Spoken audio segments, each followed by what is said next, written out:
So look, if you want to grow your wealth, your income, and increase the amount of time off, then these are the shortcuts that can help. Welcome to the Wealth Creation Podcast. And good morning, everybody. It is Dan Latto, 15th of April, 2019. It's getting a little bit warmer here.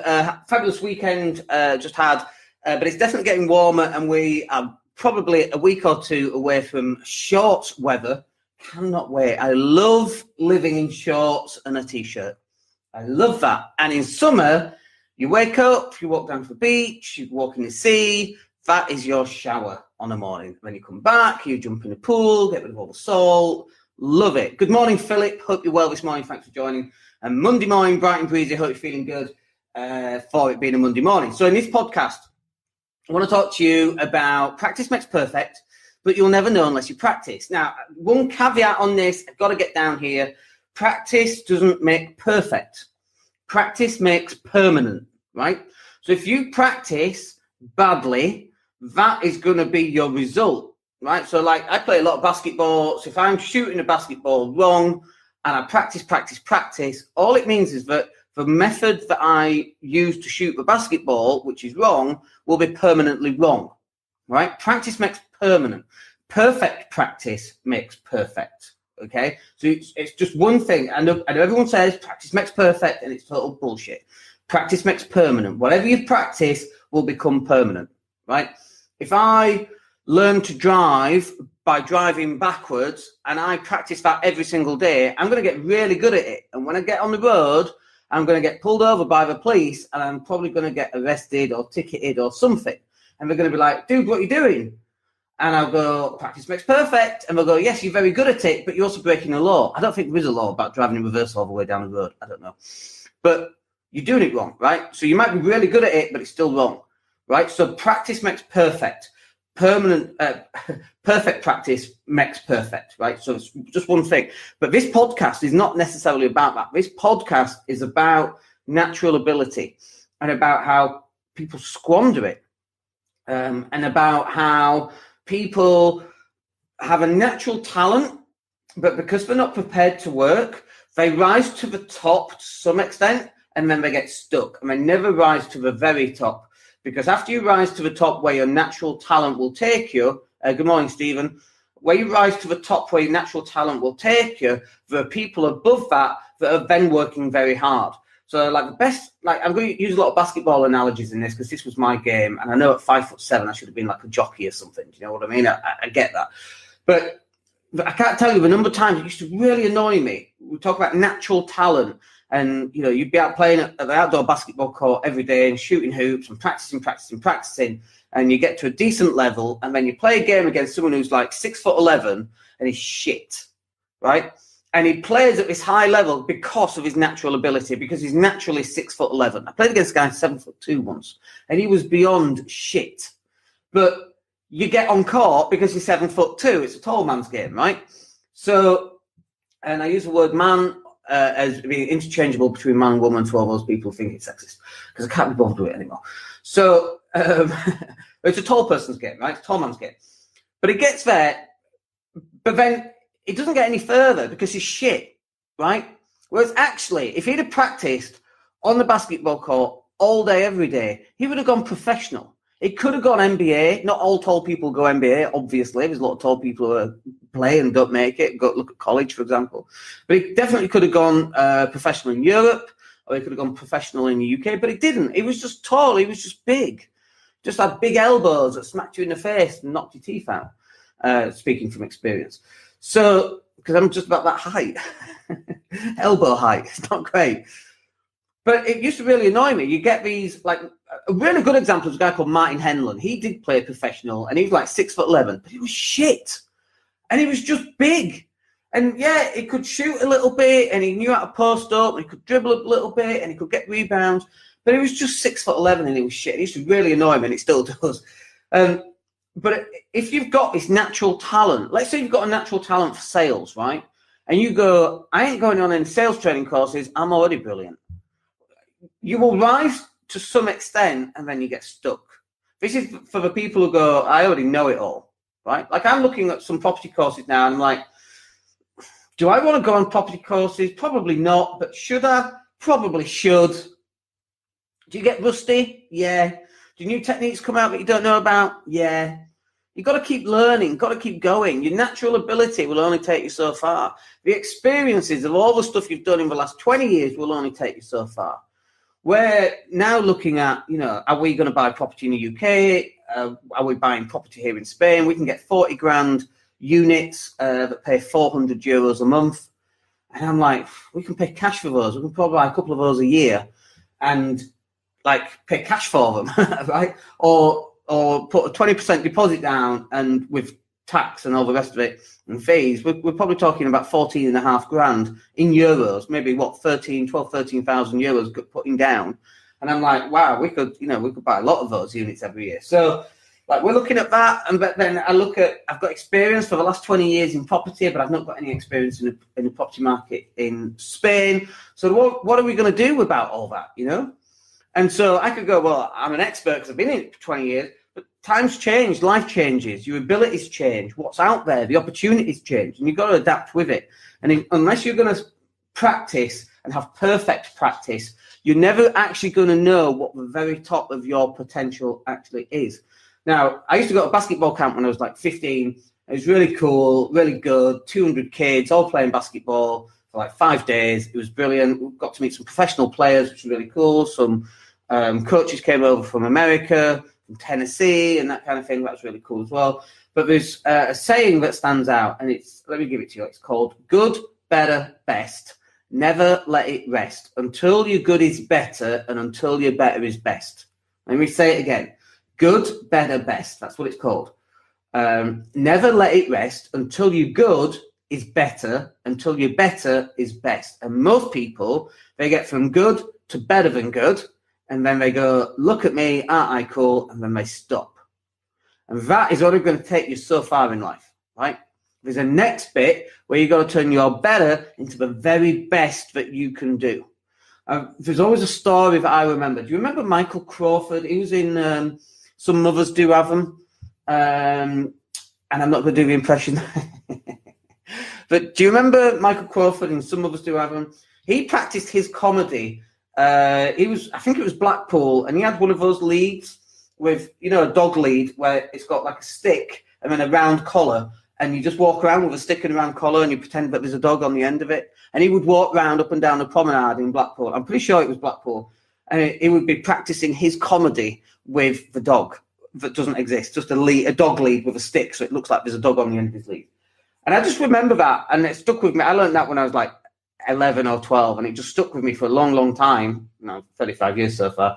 That this is a guy going from good to better to his very best.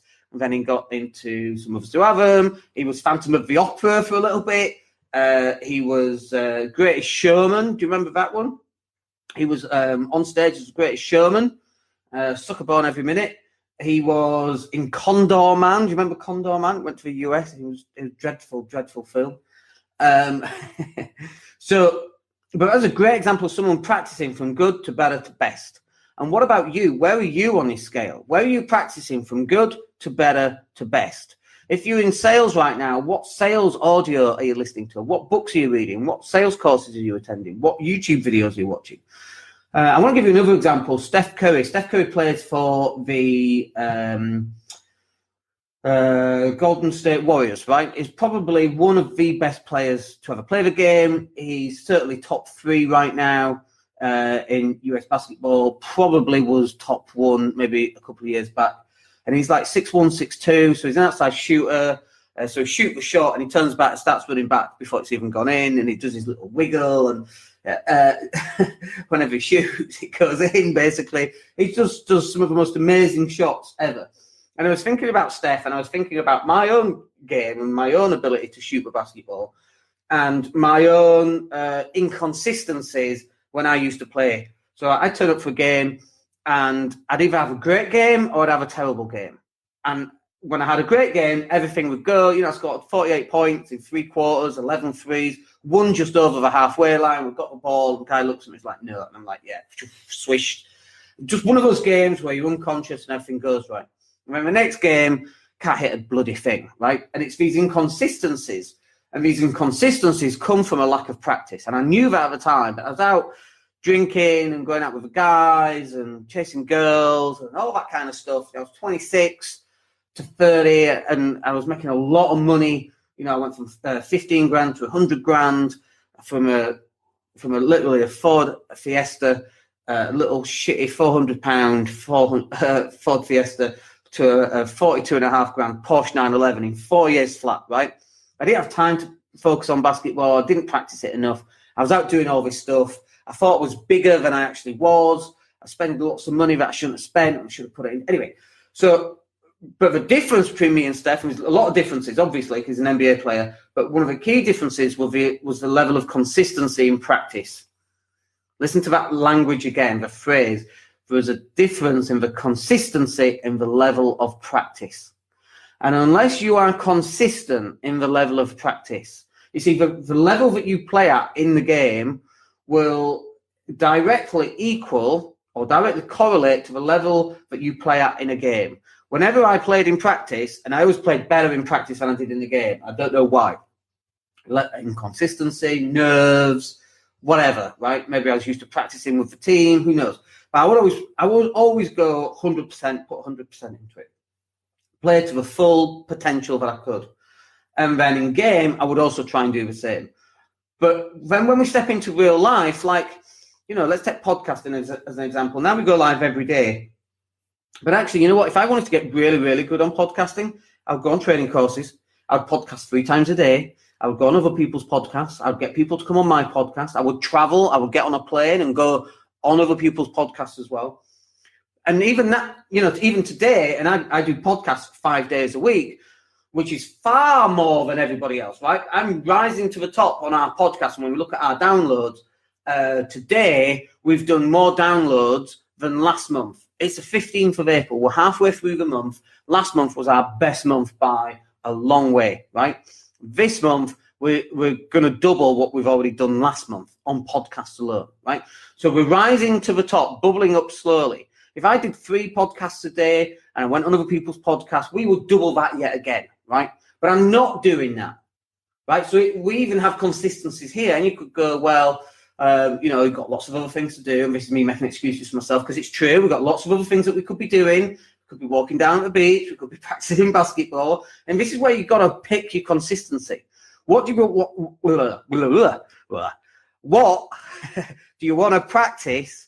And what do you want to be consistent at? What do you want to be known for? What do you want to be good at?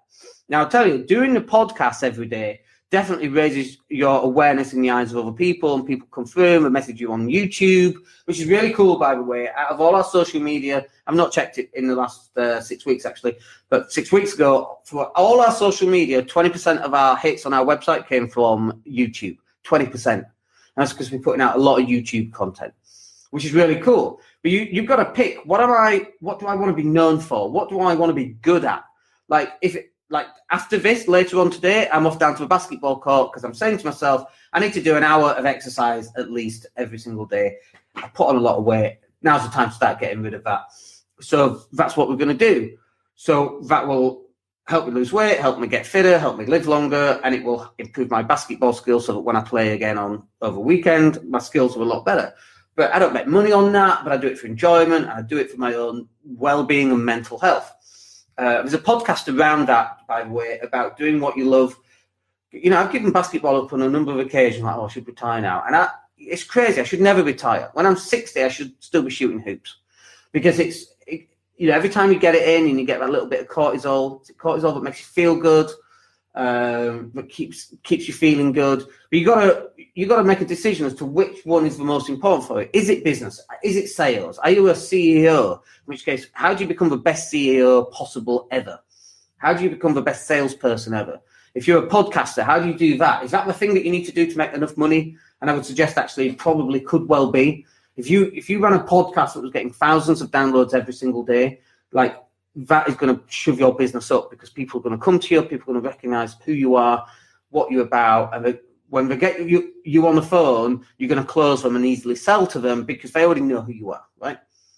So my own inconsistencies came from a lack of practice because I was so busy doing everything else. Now, if I'd have practiced basketball more, would I have gone from 15 to 100 grand in 4 years flat? Maybe, maybe not. I don't know. We don't know, right? It's opportunity cost. It's like, a sliding doors film. If I'd have gone down that path, life might have been completely different. I came down this path, and here we are living in Spain. Monday morning, going to go play basketball later on because it doesn't matter what I do, right? The rental money comes in whether I decide to work or not. So you have to decide what you want to be consistent on, because that's where your results are going to come from. Now, it could be that you're going to decide to be the best husband or the best wife in the planet. You need to work out what that means, and you need to work out what would that mean for the other person in order for me to be that person. You might want to be the best parent in the world, in which case you need to work out what does the best parent look like. How many books you read, how many YouTube videos have you watched, how many podcasts have you listened to, how many weekend courses on being the best parent possibly you can have you attended. And it doesn't matter what it is. And can you be the best at multiple things? Hell yeah, of course you can. I don't believe in this idea that you should just have one business. Why the heck would you have one business? I do believe you should have one business until you're making enough money in order for you to have the time to spend on another business. I do believe that. And then once that's up and running, you can go and have another business. Like we've got the social media business, for example, and that's ticking it along quite nicely. Every so often we'll add another client. That adds to our income. And now we're looking at maybe buying a lettings agency, for example. We're not there yet by any stretch. But now we're thinking, should we buy a lettings agency? So we buy the lettings agency. Guess what? We now have a social media business to push all the lettings agency stuff. That goes out to market, that brings on more clients, and then we're ready to buy the next business, right? So then it's like, okay, how do you become the best at buying businesses? What training courses are you going on? What YouTube videos have you watched? What podcasts have you listened to? What books have you read? Do you see who you're hanging around with? Who else is buying businesses? Is there a JV, a joint venture that you could put 20 grand in to buy that 40 grand business? Do you need to put 50 grand in to buy the 100 grand business? And can you be a silent partner and just take the profits from that in 5 years when you decide to sell it? Can your business then help that business market itself and put itself out there on social media? So there's lots of different ways around it, but you've got to decide what you want to be consistent at. And when you make that decision as to what you want to be consistent at, you've got to put the practice in. You've got to listen to a podcast. You've got to watch YouTube videos. You've got to go on a weekend course. You've got to read the books. You've got to hang out with people that are doing similar things. And that's the way in which you do it. A good podcast this morning to get us started for the week. I hope you do have a fabulous week. My name's Dan Latto. We'll catch up with you tomorrow. Hey, it's Dan here. Thank you for listening. Really appreciate each and every one of you. Please click like or subscribe to the entire podcast.